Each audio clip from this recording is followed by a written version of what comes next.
ተፈጥሮ ምስጢር ነው። ብዙ ያልተገለጡ ነገሮች አሉት።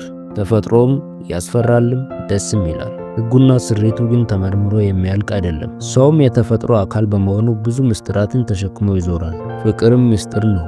በምን አይነት ገመድ ሰዎችን እንደሚያስተሳስር የደረሰበት የለም። ፍቅር የእውነት አካል ነው። እውነት ከፍቅር ብልቅም ታውቆ አያልቅም። እውነት ረቂቅ ነው። በፍቅርም በእውቀትም በእምነትም በስሜትም ሙሉ በሙሉ ልትገልጠው የማትችለው ነገር ነው።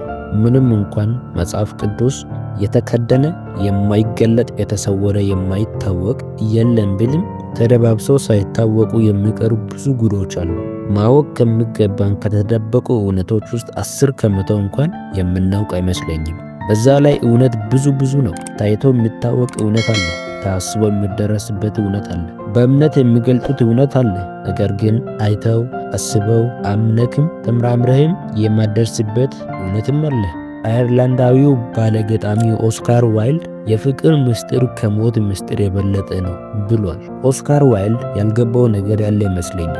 ሰው በሕይወቱ እያለ የሕይወቱን ምስጢር ጠንቅቆ ሳያውቅ እንዴት ከሞተ በኋላ የሞትን ምስጢር ሊያውቅ ይችላል? ለዚህ ነው አንዱ የግሪክ ጥንታዊ ፈላስፋ ሰው ሕይወቱን መርምሮ ሳያውቅ ስለ ሞት መፈላሰፍ አይችልም የሚለው። ይህ ማለት እኮ ራሱን ሳያውቅ ሌሎችን ለማወቅ እንደሚጋጋጠው የዘመኑ አወኩን ባይ ግልብ ምሁር መሆን ማለት ነው። አንዳንድ እውነት መራር በመሆኑ ብዙ ሰው ከእውነት በስተጀርባ ነው የሚሽከረከረው። ወዳጅ ሲያረሽ በጓሮ ይሄዳል እንደሚባለው እውነትን ሸሽቶ የሚኖረው ስፍር ቁጥር የለው። እንዲያው የሰው ሆዱ ቢታወቅ የሚያስበው ቢደረስበት ገበናው ቢገለጥ ጉዱ ሁሉ ቢወጣ ሰው ከሰው ጋር መኖር አይችልም። ለዚህ ነው ኒኮላይ አሌክሳንድሮቪች በርደብ የተባለ ሩሳዊ ፈላስፋ ንጹህ እውነት ዓለምን ሊበታተን ይችላል። ፒውር ትረስት ኩድ በርስት ዘ ወርልድ አፓርት የሚለን የሁላችንም እውነት ቢታወቅ ትዳራችንም ትዳር አይሆንም፣ ሀገራችንም ሀገር አትሆንም ነበር።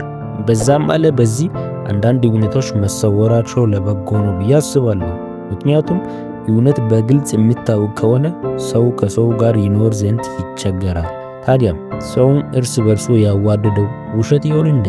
እንደዛ ከሆነ ፍቅር ውሸት ነው ማለት ነው? መፈቃቀር መፎጋገር ነው ማለት ነው? በአፍ የሚዋደደው የሚመስሉ ነገር ግን ውስጣቸው የሚቀናና እና የሚጠላለፍ ፌክ ጓደኛ ማቾችን ሲናይ ይህን ጉዳይ ሀቅ መሆኑን ያረጋግጡልናል። የሚዋጥላችሁን ሐሳብ ተቀበሉ፣ ሌላውን ተዉት። አዲስ እይታ ብልጭ እንዳረገባችሁ ተስፋ አረጋለሁ። ያስተምራችኋል ብዬ ያቀረብኩት ሐሳብ ነው። እንደተማራችሁበት ተስፋ አረጋለሁ። በሌላ አስተማሪ ቪዲዮ እስክንገናኝ ቸር ሰንብቱ።